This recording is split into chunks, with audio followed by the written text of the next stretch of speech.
Hello and welcome to Romance Isn't Dead, episode 37, His Virtue for a Vase. Or is it a vase? You tell me, Ray. It's a vase over here. It could be a vase, depends on where you come from. What's a vase to me? And since he's an American, and he's the one who gets a bit virtue for it. And it's actually Chinese. Yes. I wonder what a vase is called in Chinese. Let us know in the comments below. Yes, there you go. So how are we doing this lovely, lovely day, Miss Ray? Meh. Meh, she says. Meh. As she finishes the book. Seriously, I've got 11 pages to go. Right. So... But there, I did start it this morning. It's not a long read. In case y'all did not know, and how could you, because we haven't told you, the book that we are talking about this week is another Johanna Lindsey. It's the second in the fourth in the Malory series, and it is called The Magic of You, and it has a bodice ripper head or cover with Fabio, complete with Fabio with no shirt on, and then the heroine has, dark hair and she's not wearing much of her dress left. So there's that. And what's funny to me is she's wearing her underthings. Yes, I got the my copy from Ray got hers from her bookshelf. I got my copy from the public library, and actually the weird thing about it is the front cover is just this real generic The Magic of You, Johanna Lindsey, right? And then the back is the actual front. So it's like, in some ways it felt weirder to read the hardcover with the bodice ripper on the wrong side. I don't know how else to say that. It just felt weird to read it. And so I'm reading it in my house, and I've got it laid flat because I have young kids, and I really just didn't want to have to explain it. What I was reading, because I'm used to reading my romance novels on Kindle anymore. But the hero of this piece is Warren Anderson, who is George or Georgie or Georgiana's Anderson Malory's older brother. And he is a sea captain, and he and his brother Clinton have gone to China, and they've made a bet against his ship, which is to say Warren's ship, for a vase. Well, the Chinese warlord reneged on the bet and wanted to kill Warren and Clinton, but Warren and Clinton came to their rescue. They took the vase, they left mainland China, and they went home. Well, of course, that's not the end of it. And so the vase pops back up in this book. We first exposed to it in Gentle Rogue, and it was very much a side thing, and they pick it back up in this. And turns out that the vase doesn't actually belong to the warlord. It belongs to the emperor, who's kind of annoyed that it's gone. And so the warlord wants it back. And he really wants revenge on Warren for taking it in the first place, even though he's the one that lost the bet, not Warren. So anyway, but that doesn't come back up till, I'd say, mid-bookish, last third of the book. It's about the last third of the book it comes up. I mean, the first third is Amy Malory, who is James Malory's niece, chasing after Warren all over the streets of London, telling him, "You definitely want to marry me." And he's like, "I definitely don't." And she's like, "No, you definitely do. Kiss me. I'll show you." But it's not so much marry. Because he says he won't marry her. Mm-hmm. She says you will, but also she is very, very assured of herself in that he lusts after her. Mm-hmm. Because he makes a mistake in the first place by kissing her. Mm-hmm. Mm-hmm. Yep. Because he thinks he's going to shock her. She's a Malory. Yeah. Well, And then he gets the idea that she's terribly promiscuous, which she's not. And she's like, "Well, no, I'm not promiscuous, but you're not going to believe me until you sleep with me. So go ahead and have sex with me, and then you'll know I'm not promiscuous, and you'll marry me anyway." And he's like, "No, I really don't want to marry." But then she makes a bet with Jeremy, James's firstborn, alongside of the blanket's child, that she will only marry him. She will only be able to marry him if he's not forced into it Mm-hmm. Mm-hmm. And Exactly. in exchange for that, Jeremy will not be able to act in his normal promiscuous manner for a month. A So she's month. got a lot to lose by this because I think she says after she's made this bet, well, at the end of this, I could end up pregnant and not able to marry the father. Mm-hmm. Mm-hmm. That's a lot to lose. She's very Yeah. confident. She's very confident in herself and everything that's going to happen. And here's my problem. I just didn't like her very much. I didn't like Warren very much. Eventually I did. The last third of the book is when I started to like these two people. But I mean, as I was getting through it, I was this close to texting you and saying, I don't like Warren and Amy. You see, I love Warren I don't. because he has so much. He's very, very stern. Yes. Mm-hmm. And you find out, I mean, you do find out in this book why he acts the way he does. Yes. But And there is something underlying. He cares for the people that are close to him. Because look at yes. the way he is with George. Yes. I know. I agree. I agree. But here's the thing. He can't bring himself to forgive Amy or anything until the ex-girlfriend comes up and says, I'm really sorry I was so terrible to you. Right? And it's like he can't get there on his own. It But it's also, takes... I don't think he needs to forgive Amy for anything. He needs to forgive himself. Is it forgive? Because he hates himself for he really doesn't like himself for sleeping with Amy, even though he couldn't resist her in the end. And see, He he's 36 years old in this book. 38. Yeah, 30. I thought he was 36 for some reason. Regardless, I'm still looking at this saying, you're a grown ass man. You can keep it in your pants. You can. You can. I believe that. But he didn't have to. And she's throwing herself at him.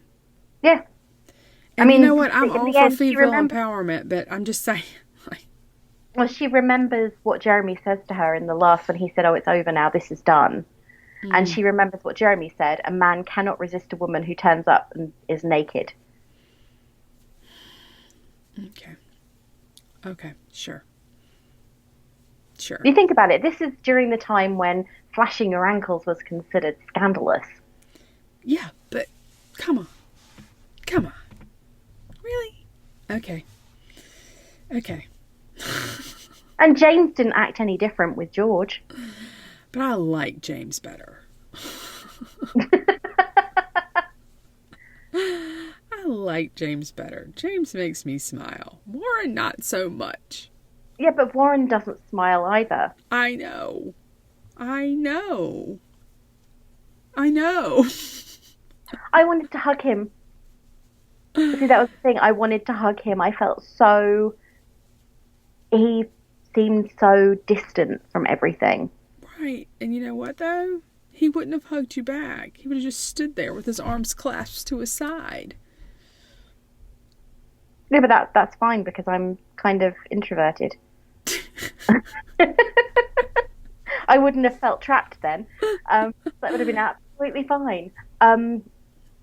No, I loved the way that not the relationship developed, but I also liked Taishi, the cook Yes. on the ship. Did he wind up staying with Warren? Do you know? It seems like he did. It was unclear to me. Like, it was a line. Like, I thought maybe he had, but anyway, it doesn't matter. Because he's training He said him something and about my everything new cabin boy, and then I don't know that that's right. But anyway, it doesn't really matter. There was No, I liked the way that I mean, she's very manipulative, but I think that she's learned that from her family yes, because absolutely. Reagan or Regina was not that much different, to be fair. See, I have not actually read that book, I don't think. Or if I have, it's been so long ago that I don't recall. It's the first one in the Malory series. I mean, this one, to be fair, came out in '93, I think. I can look at my copy because this is from then. Yes, 93. Wow. Nice. My book doesn't look too bad for having lived in 90. I understand. No, it doesn't look too bad for 93. Mine is not, as I said, mine is from the public library, and it is quite old as well. I'm surprised I haven't purged it because it's so old.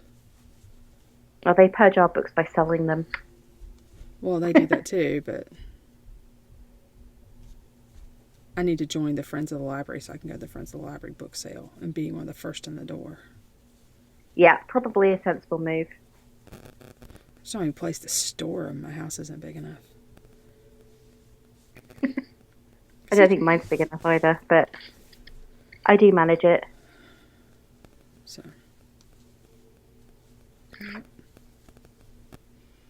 Yeah. So this book, I would not put it as one of my favorite Johanna Lindsey's. It's well written, like all Johanna Lindsey's, and it has that very Johanna Lindsey flavor to it. It just, for me, just didn't quite reach the level of Gentle Rogue or Anthony and Rosalind's story, but it was fine. You know, it was fine. I think if I'd read it in isolation, I'm not sure I would have read other Johanna Lindsey's, but because I read the other two, or at least two others prior, Tender Rebel is could get behind it. Tony and Rosalind's, I think. Yes, sounds right. So I could get behind. What's your favorite? I really like Tender Rebel. I really like Anthony and Rosalind, but it might be Gentle Rogue now. It's been so long since I've read Anthony and Rosalind's story. I just remember, we were talking last time about nostalgia. I have nostalgia for Rosalind and Anthony and Tony's story.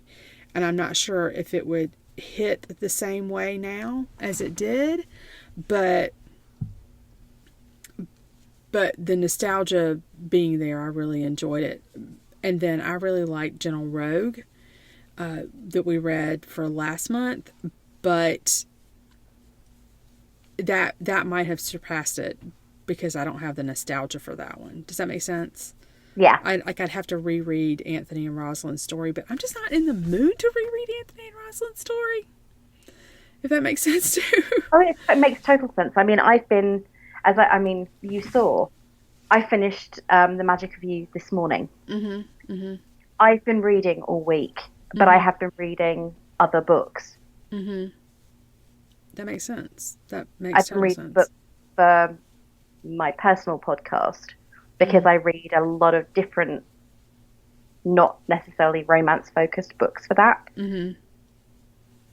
Well, I have also been reading a lot. I listened to a very naughty audiobook, which is sort of blush-inducing when you're in the car and it's a man reading it. And I'm like, oh my goodness gracious alive. But then I am reading the Witcher series because The Witcher on Netflix and Henry Cavill. And so anyway, move along from that. But those books are actually pretty good. Those books are pretty good. I enjoy them. They're translated from Polish, but they're really well translated. And so it doesn't feel like you're reading a book in translation. And they're good. I need to finish one, take it back to the library because it's due.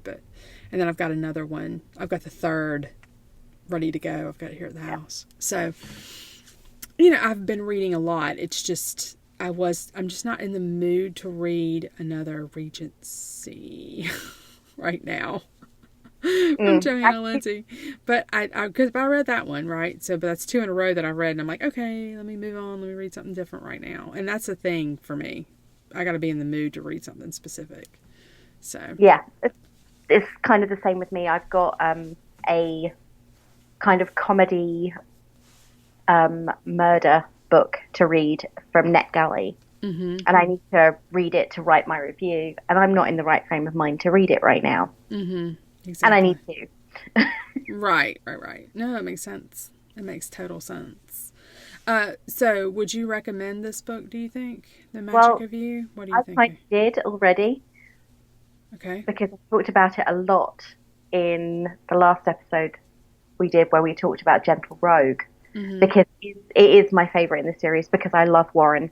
I'm sorry, I know you don't like him as much. I just loved him. He was my favourite because he was so sort of quiet strength, and I liked that element. I liked the fact that he wasn't over exuberant like his younger brothers. He was quite sensible and stayed. But a temper man wanted to kill James, and it's like, come on now, back off on that a little bit. Like, he really would have killed James for no good reason. And apart from the fact that he was a pirate and he'd retired pirate. Yeah, but he was still a pirate and he'd still stolen their cargo and thumbed his nose at him and impregnated their younger sister. So you can kind of see where it came from. Do you? Really? Do you though? Really? Yeah. Yeah. Right. It's like, in that era, yes. I guess if you're being very, very legalistically minded, I suppose, but. Yeah, I get what you're saying. I do. I completely respect your opinion. I'm just kind of giving you a hard time, but he's just so. He's not as by the book as he seems, because I think the book proves it. Yeah, it's because true. I think the funniest scene for me was he's denying all attraction to Amy and no, I don't want to know. And then he's glaring at the man that she's dancing with at the ball. Yeah. And then storms over, pushes the guy away and dances with him. And then you see the irate and the irritation from Anthony and James when they're like, why is she showing her that attention? Oh, it must be because he's trying to make the woman he wants jealous. No, he was glaring at her. And they go all out in fury on him. Right. And they really don't have much of a reason to, except it's Amy. Yeah. Right. But he's, at the same time, James was in the same situation before he married George, in that he had literally and figuratively defiled their younger sister. Well, and there Amy is, putting herself in harm's way to ensure that Warren defiles her. Yeah. She's the one who's approaching him, who knows exactly what she wants. And I admire that about her, but at the same time, it's like, girl, he said no. She's 18. Well, she's not even 18 at the start of the book. She's almost 18. So she's a headstrong teenager who comes from a family of very, very headstrong, confident people. Right. But it just made me feel uncomfortable because she was so pushy. I think, because she was, and it's not because I don't want her to be assertive and all that stuff. It's because it almost feels like she is being, someone has said no, and for me, no should mean no. So it's going back to the Me Too movement in a way. Right. In reverse. But in reverse, but I think that women should respect men who say, no, that's not what I want. Every bit as much as I think women or men should respect women who say, no, that's not what I want. This book would have been written now. Do what? This book wouldn't have been written now. Oh, no. And so I'm not really, that's why I'm not super mad about it or anything. I'm just saying I just don't like her as well because it feels like she's too pushy. It goes beyond being, I know what I want and I'm going to go after it. For me, it goes into you're kind of violating his own personal rights, So I don't mean to be that critical of Amy, and I'm sure that's not the intent of the author. And I was trying to avoid saying that, but I felt like I just had to say it. I can't help wondering if a lot of her assertiveness has to do with the fact that she was kind of pushed to the back. Her sisters and her cousins are already paired off. She was made to wait a lot longer than they were. She was hidden by her. I mean, she was hidden in dowdy clothing by her mother until it came for her time at her coming out party, as it were, as they used to be called. And she already knew what she wanted. She'd seen Warren, and the heart wants what the heart wants. At the beginning, though, she was, because I remember her talking about how she just wanted one of the Warren brothers and she didn't know which one. And then... No, she knew which one. That's not how I read it, but I have to reread it. I guess I'll just reread it. But anyway, it's neither here nor there. She does figure it out. It's just, she knows at the very beginning that she wants one of the Anderson brothers, yes. Absolutely. I just read it as she hasn't settled on which one, and then they come back and she's like, oh, that one. That's how I read that. No, she said, there is a scene, where is it? She says, well, no. She doesn't say, it's more an internal commentary. Yeah, and she says that she knows she wants one of the Warren brothers. She wasn't sure which one. And then when they show up, that's when she decides it's Warren. And I don't have my copy in here with me, and that doesn't make any sense, but I don't. No, I have my copy right here. I'm looking at it right now. Where is it? I'm just saying there's a fine line from being a woman who's going after what she wants and being so assertive that you're violating someone else's right to say no.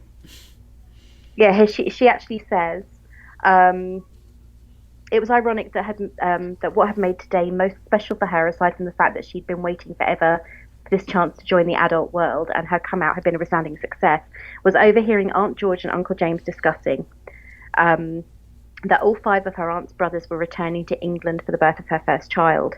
He was coming back. She'd have her chance this time to dazzle him. And then she says she wasn't going to conceal her nature from Aunt George's brother.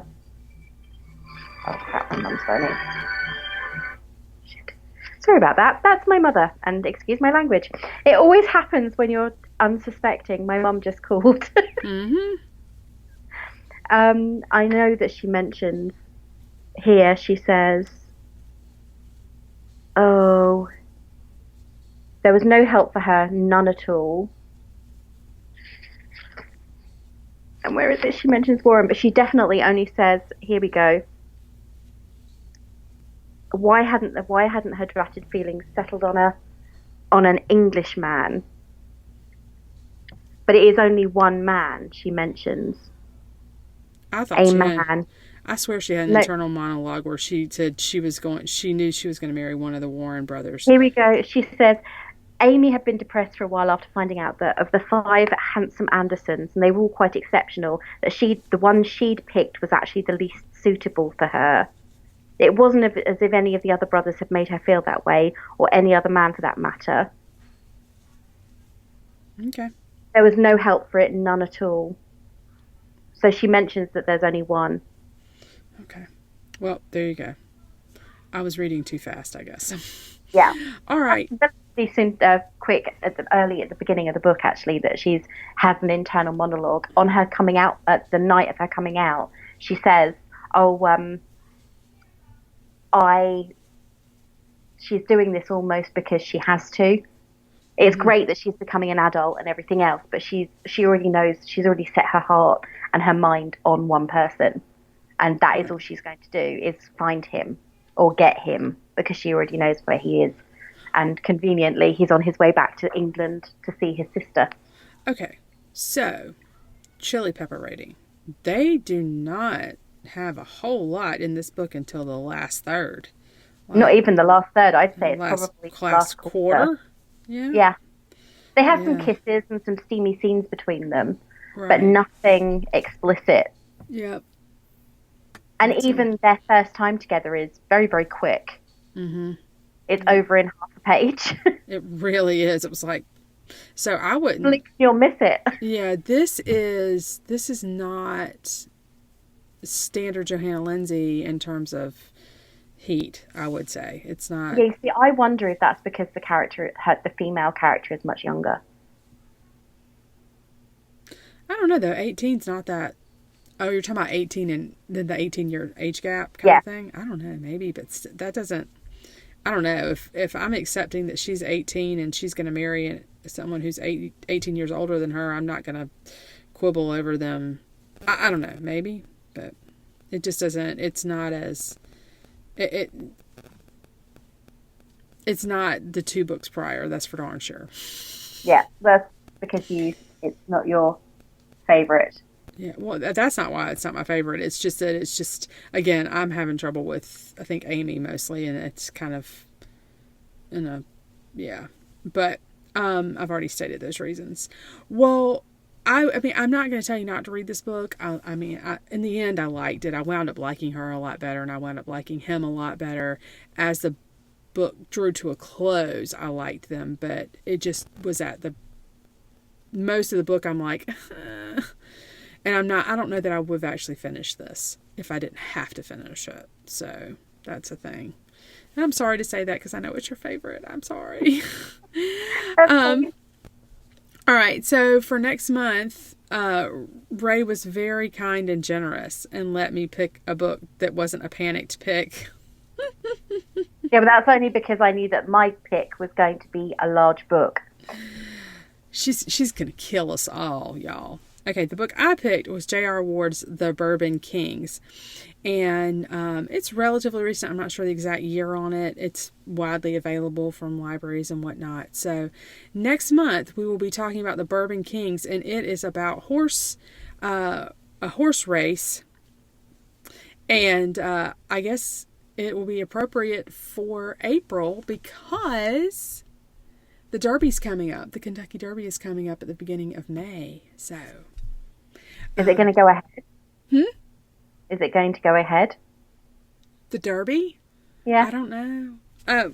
We are recording this, as some of you probably know, we record these early, and we're in the midst of a coronavirus outbreak.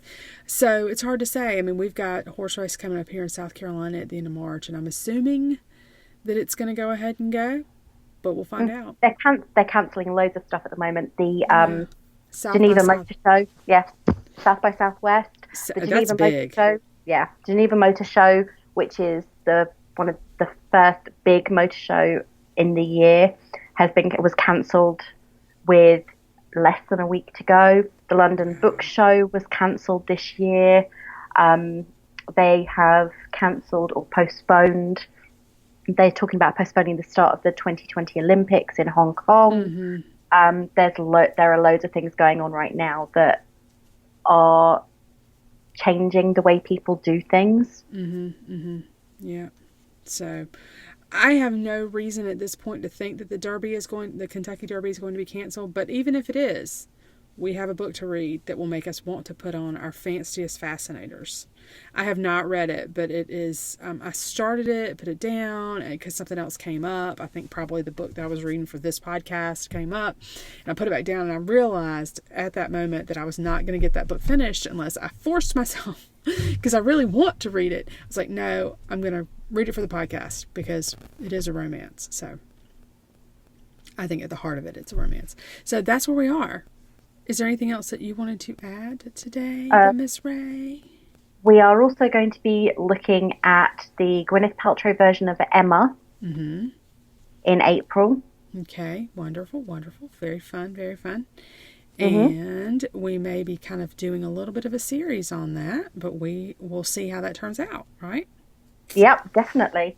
The same with, we might be going on a kind of theme with the book for May. Yeah, yep, we might be. All right, y'all. Well, where can people find you, Ray? I am found on Twitter at allaboutray. That's my personal Twitter. So follow me if you want to.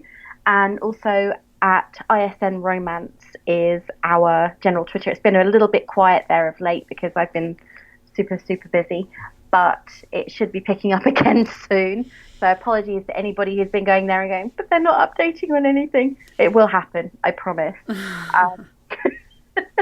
The same with our romancenotdead.wordpress.com, which is our WordPress blog, which will be updated shortly. Again, things have been a little bit manic as I've been writing scripts for my day job.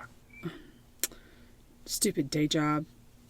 Yeah, I'm writing scripts for car reviews. So really exciting. Stupid day job, man. Pays the bills. Yeah, I know. Why can't we win the lottery, man? All right, y'all. If you are looking for me, you can find me at Palmetto Blue on Twitter and Instagram. And how would you like to sign out? Keep on searching for your happily ever after. And I would remind you that romance isn't dead. It's alive and well on your bookshelf. Bye. Bye.